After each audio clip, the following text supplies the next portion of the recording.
So, what's going on, y'all? Hopefully, y'all enjoying y'all weekend or whatnot. If you didn't, hopefully next weekend is even better.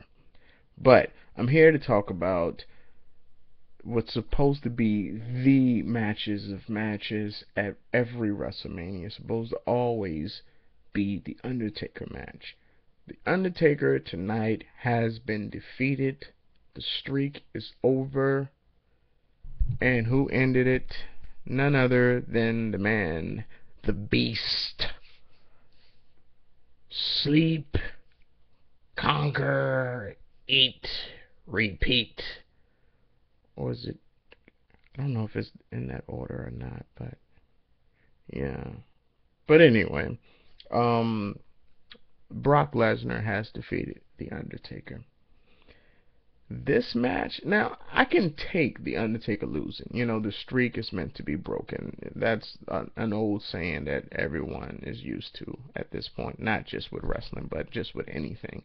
Streak is meant to be broken. But the way this match was, see, when I picture the Undertaker losing his first loss or last WrestleMania match or whatever you want to call it, I picture it being, remember when him and Shawn Michaels fought the first time? That was an epic match. Classic, epic, whatever you want to call it. Even Shawn Michaels and The Undertaker second joint was just as classic because they fought back to back. That was just as classic. You know, I would say the first one was even more classic, but the second one was it was a good match too. It was better than the whole Triple H. It was better than both Triple H's matches, and it was better than the CM Punk match. But Brock Lesnar versus The Undertaker. That match was so slow. It was so dull. 45% of the time, Undertaker was on his back or off his feet at some point. It really showed how tired he was and how tired he get. I mean, he's old. He's getting old, but giving him all this time off, you expect him to, be up for it, but hey, I don't know.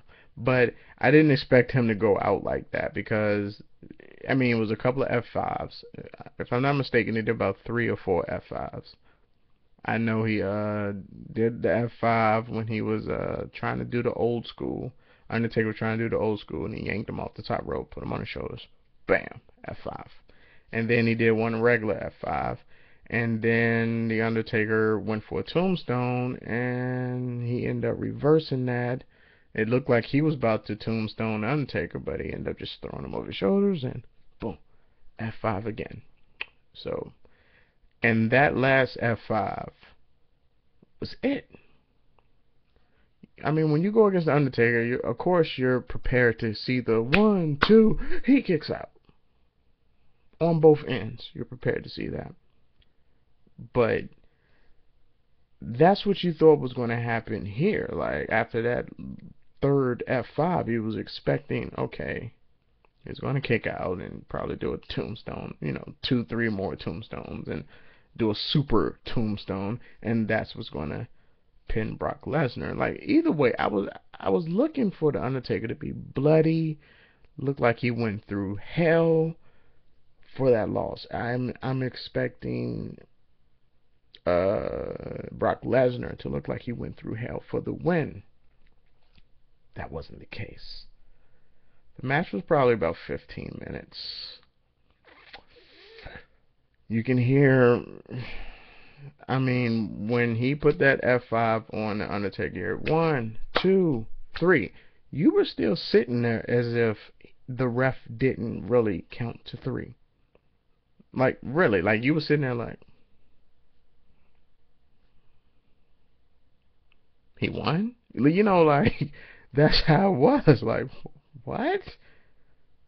You're looking for an epic match. You're looking for a classic match, but that was more of an epic classic moment just by The Undertaker losing. And it really was off guard. It, I don't know, man. I know he kicked out. The Undertaker put him in the last ride. He put him in a tombstone. He put him in a chokeslam, and Brock kicked out of all of them. He beat him fair and square. Fair and square. He beat him. I don't know what to say. Honestly, I don't. That was. It wasn't the second best match. It wasn't. I don't know. It's above the Divas match. I'll give him that, and it's above the Shield match. So out of all what six matches, I will probably rank that as number 4 or tied with number 3. I just thought Taker would have went out a little bit better than that. I don't know. I just thought the match would have went a little better than that. And I don't know why I had this whole little idea of Sting being the person that caused the Undertaker the match. I would have accepted that if they had some type of distraction for the win, where someone can beat the Undertaker, but you're still like, oh shit, that's Sting. Sting is here. So you're like, okay, he lost, we got that, but Sting is here in the WWE. Like, that's what I thought was going to happen. Even when the match was over and they waited for the Undertaker to get up and they thank you Taker, thank you Taker, doing all that shit, I still thought somehow in the back of my mind, Sting shows up right about, and he didn't show up. I don't know if he under contract. I don't know if they got all that situated yet or not, but I was just hoping for something to make this a little bit more epic than just the Undertaker loss. See, that way they would have knocked two things out with one stone. They would have had Sting there. They would have Undertaker. He lost. Brock Lesnar is gone. He can brag about that for the rest of his life. And the Undertaker and Sting looking at each other, and that leads to another WrestleMania moment. Then that leads to another WrestleMania, possibly WrestleMania main event next year for WrestleMania 31. But no, nothing happened, and I'm just sitting there the whole time like, this is it? Seriously? But I don't know, they just dragged that match, man. You just would have thought it would have been a little bit better, especially for it to be Undertaker's first loss. You know, it made all the other matches he did look like, damn, like, what? Then Brock Lesnar should be 20 something and 0 and well, no, you haven't been wrestling that long, but at least fucking 5 and 0 at WrestleMania or some shit. Anyway, let me know y'all thoughts on it. Lost. Let me know what y'all think about his future, Brock Lesnar's future. What goes on from here? Do he just leave? Do we, come back and brag a little bit? Then he leave for a couple of more months or forever possibly? Who knows? What about the Undertaker? Is that his last WrestleMania? Do you think Undertaker and Sting is still going to fight at some point? Do you think Sting is actually, I don't even know if he's with the WWE at this point. Like, did he sign a contract or what? I do know he's not with TNA anymore. So, I don't know. Uh, I don't know. I just had this little thought that Sting, Undertaker stayed defeated until he faced Sting. He beat Sting the first time around, and Sting comes back as the dead Sting, the Crow Sting, and then Undertaker loses the Sting, and then I don't know, like, what the fuck? I'm so, like, I always thought when the Undertaker lose, for some reason WrestleMania will break apart, like the ring will fall apart and the fucking arena will start shaking and the WrestleMania sign will fall down, the stage will crumble, and those little people with the fucking fire sticks and the hoodies on, the Grim Reapers that come out during his entrances was going to come out and just take him home, and that'll be the last time you see the Undertaker until Hall of Fame or some shit. But he lost and just walked the fuck out.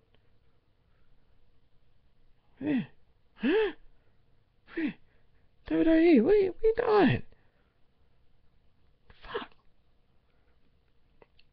Let me know what y'all think, man. Do you agree with what I'm saying, or did you want it to be more epic, or you just like, I'm just glad the shit is over with? I don't know. I think it was I don't think they ended it right at all, but Let me know what y'all think. Alright, love y'all. Make sure y'all follow me on Twitter at This Is Mac and on Instagram at This Is Mac. Love y'all. Peace. Be good. Piss off.